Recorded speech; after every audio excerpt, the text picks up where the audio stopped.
are back with Tate Reeves on this. Again, I'm a little confused here because in his press release 415 of the Times, which was an obligation on your part as state treasurer to pass most of the things that came forth, and I'm thinking most of those were the Nissans, the Toyotas, the Packards, and things such as that.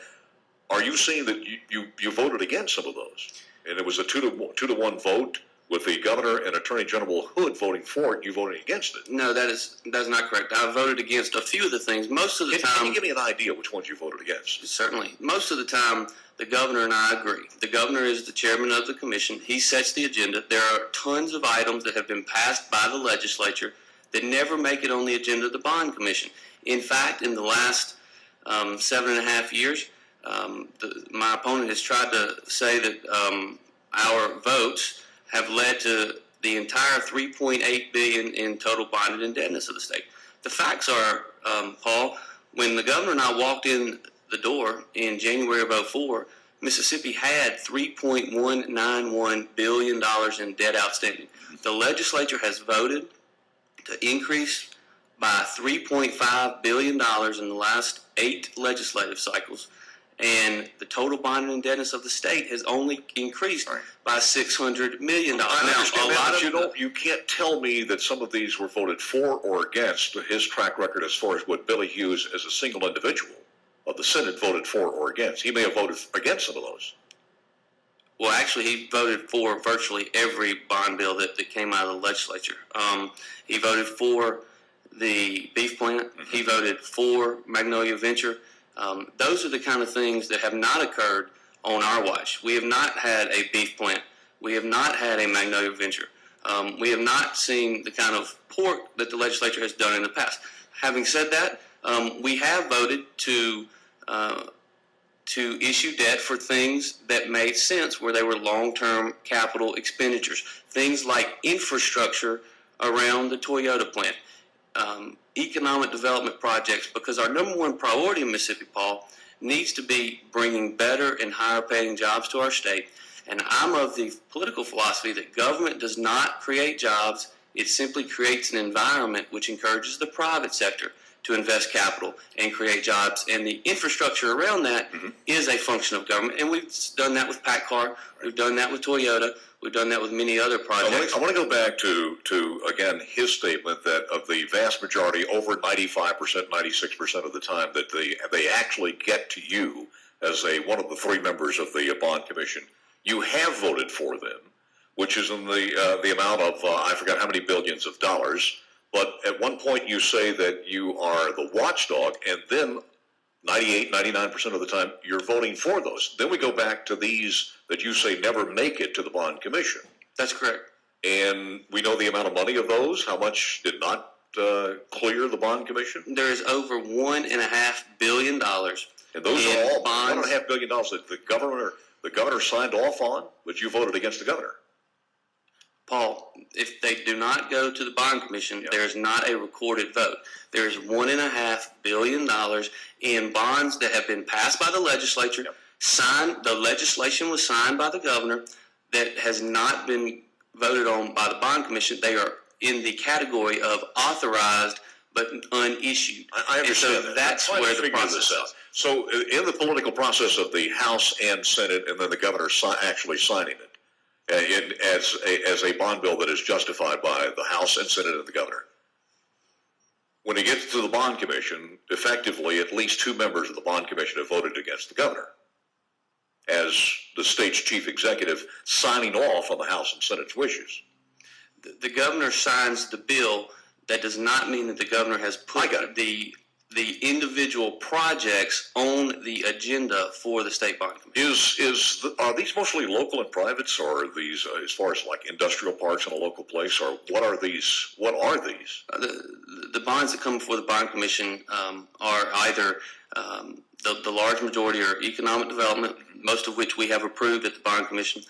There are also a large number of projects that have been supported by the Department of Finance Administration. These are things like R&R on college campuses, things such as that. Bureau of Buildings is a sub-agency of the Department of Finance and Administration, and that's where a large number of them. And Paul, that's where I think when the actual accusations and the misleading accusations about my ad are important, because what I have said in my ad, which we stand by, is that in the last several years, the legislature has gotten into the habit of, and I've been on this show many times over the last 8 years to talk about this very topic. Yeah. Over the last 8 years, and even before that, things that should be funded in the annual budget process are no longer being funded in the annual budget process. They're being funded through issuing bonds and authorizing bonds, and we need to get out of that habit. And I'll give you a prime example. When Amy Tuck was, long before she was Lieutenant Governor, when she was in the Senate, she worked to get a local system bridge program in place such that the state helped with bridges that were of not in the category that they needed to be in. $20 million a year. For the first couple of years, that was funded in the annual budget, which is where it should be funded. But because tough economic times came about, the legislature got into the habit of funding that through issuing long-term debt. Now, these are bridges that are needed. These are bridges that have to be done. You could say the same thing about the water system in any municipality, basically like Jackson right now, where there's a controversy over that, whether you issue those bonds or not. Am I right? That's exactly right. Okay. And Paul, that's a prime example. I've never voted against that because it's never gotten to the bond commission, because what we have done is we are talking to the city of Jackson. We talk to these various agencies, and if we are not comfortable, and when I say you don't we, even I mean bring it up for a vote. We never bring it up for a vote. Well, So that's why a no vote. See, here, and I'm just learning about this because it puts a lot of power in the bond commission. For instance, let's just say there is an economic development in a town where it doesn't have a lot of political power, and it may be, let's say, a couple of hundred jobs. And the House thinks it's a good idea, and the Senate thinks it's a good idea. They go through the constitutional process, and the governor signs it.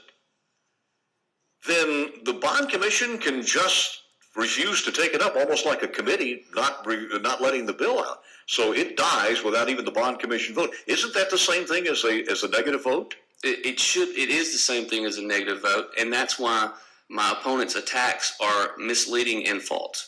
Because while it's not a recorded vote of the state bond commission, but it would be like you voting no with Jim Hood, because you couldn't be voting no against Haley Barbour because he had actually signed the bill. No, that's not correct, Paul. Because although the governor signed the bill, that does not mean that because these bills that come out for these bond projects may have 50 different individual projects in them. The governor may sign the bill, but not support every single individual project in there. And so he may not ever put it on the agenda. So there could be 20 different projects. economic projects inclusive in that, and they come individually to you?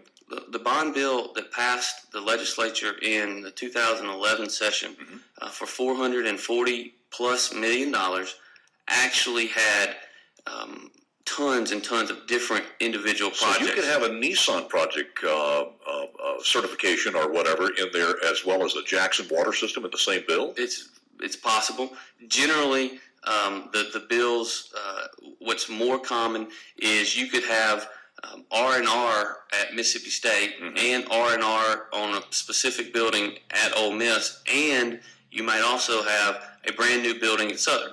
Well, the governor may sign the bill but not support one of those individual things. And so although that individual project never actually got to the bond commission. I understand it, but the governor would be acquiescing that he's in favor of all those bills by signing it. Well, perhaps. Well, I mean, let's just say 3/4 of those are things he thinks are a bad idea. Why would he sign those? It's a little bit of a conundrum there. Now that you've confused me totally. I mean, it is more complicated than everything has two sides to it. So what's next? Well, Paul, what we're going to do is we think this is an important issue, and we're actually going to work hard over the next 50 days telling people why I'm the best person for Lieutenant Governor. Listen, I appreciate you coming in and trying to clear things up, and we will take it to the next level, and just we're here to see if we can educate. That's all we can do. Tate, thank you, sir. Appreciate it very, very much.